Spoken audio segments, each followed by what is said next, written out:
La Varosandra in sé è un'area assolutamente particolare, è un geossito a valenza internazionale, è la più bella fra le valli carsiche esistenti in Italia ed una fra le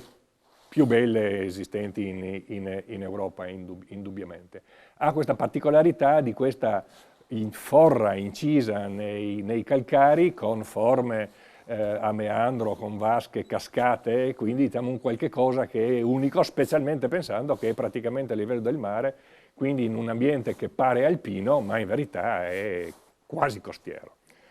Ha una particolarità assoluta dal punto di vista idrogeologico perché riceve acque da un bacino fluviale che è più a monte, che si sviluppa qua interamente in Slovenia e che alimenta tanto il torrente Rosandra quanto altri piccoli corsi d'acqua che diciamo, alimentano il sottosuolo tanto del Monte Carso quanto del Monte Stena, che sono i due grandi massicci, uno in destra e uno in sinistra del torrente Rosandra. All'interno di questi complessi montuori ci sono dei reticoli di cavità, quelle facenti capo al Monte Carso in verità sono ignote perché tranne diciamo, quanto si sa dell'integritorio di Becco Cisla, poi le acque sono note soltanto quando escono in corrispondenza dell'antro di Bagnoli, che è una sorgente carsica utilizzata già diciamo, dai Romani per approvvigionare in parte l'abitato di Trieste, mentre sono molto più note dal punto di vista geologico e idrogeologico anche le cavità che si aprono nel Monte Stena, quindi in destra del torrente Rosanta. Sono note anche perché al loro interno sono presenti praticamente tutte le tipologie di forme carsiche di deposizione, quindi di speleotemi, come le chiamiamo noi, le stalatiti, le stalamiti, tutte quelle forme che si generano quando l'acqua ricca in carbonato di calcio evapora e fa precipitare cristalli di carbonato di calcio, che assumono forme che dipendono da come l'acqua arriva nella grotta. Se gocciola piano piano forma una canulina, cioè una sottilissima, esilissima stalattite, se invece ne viene di più questa stalattite diventa più grossa, più importante, più ricca, se scorre lungo le pareti si formano le colate detritiche o si formano colate di vario tipo, se gocciola sul pavimento abbiamo la formazione delle stalagmiti, che sono le forme più tozze che si formano sul pavimento, se le stalagmiti si uniscono alle stalattiti abbiamo quelle che noi chiamiamo colonne, cioè le forme carsiche di speleotema così più imponenti ed interessanti. In queste grotte poi ci sono anche tutta una serie di forme divertenti, importanti, come i gur, che sono le dighe calcitiche, sono come dei piccoli sbarramenti che si formano all'acqua che scorre sul pavimento e quindi si formano dei minuscoli,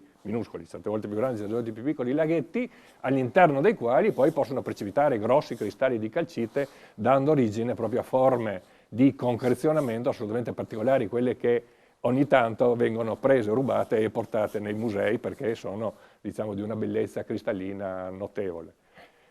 Non ci sono solo gallerie all'interno del Monte Stena, ci sono anche delle strette forre, ci sono dei pozzi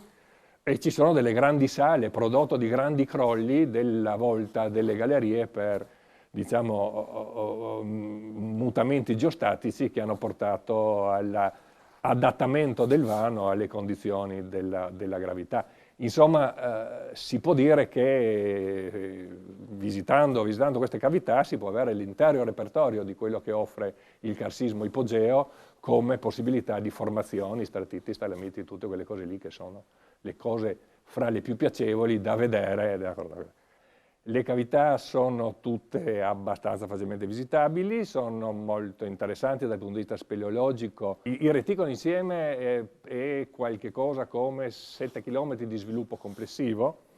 La cavità più bassa come livello, quella in cui le acque sono sempre presenti, è la fessura del vento, che si immerge seguendo un grande piano di faglia. Poi abbiamo la Grotta Martina, all'interno della quale ci sono anche numerosi laghetti e acque di fondo particolarmente, diciamo, accattivanti dal punto di vista cromatico e speleologico. E poi abbiamo la Grotta delle Gallerie, che è una grotta molto nota da tantissimo tempo, ma le cui prosecuzioni sono state scoperte molto recentemente e prosecuzioni che stanno per arrivare tanto nella Martina quanto nella vicina grotta Gualtiero Savi, che è la grotta più estesa, più importante di fra quelle che sono presenti all'interno del Monte Stena, e che è quella che poi, diciamo, offre il maggior numero di tipi di cavità, gallerie, forre, grandi caverne, forme carsiche di tutti i tipi. Non c'è solo la bellezza, come posso dire, la bellezza così paesaggistica, ma dobbiamo pensare che ogni qualvolta c'è acqua, c'è sempre l'interesse dell'uomo per il suo utilizzo e la sua salvaguardia, quindi anche le sorgenti, l'alimentazione delle acque all'interno delle cavità è una cosa molto interessante che è studiata da molto tempo, ma diciamo che continua a essere studiata ancora con traccianti dagli speleologi, quelle cose lì. Queste cavità, alcune di queste cavità erano aperte anche durante la preistoria, per cui sono state utilizzate tanto dagli animali quanto dagli uomini come rifugio. Non per niente la caverna degli Orsi racchiude delle ossa e dei resti di animali unici in Italia, e anche abbastanza importanti per la ricostruzione degli eventi archeologici e preistorici europei. Sono state trovate resti di frequentazione umana anche nella Grotta delle Gallerie, per esempio, perché era una grotta che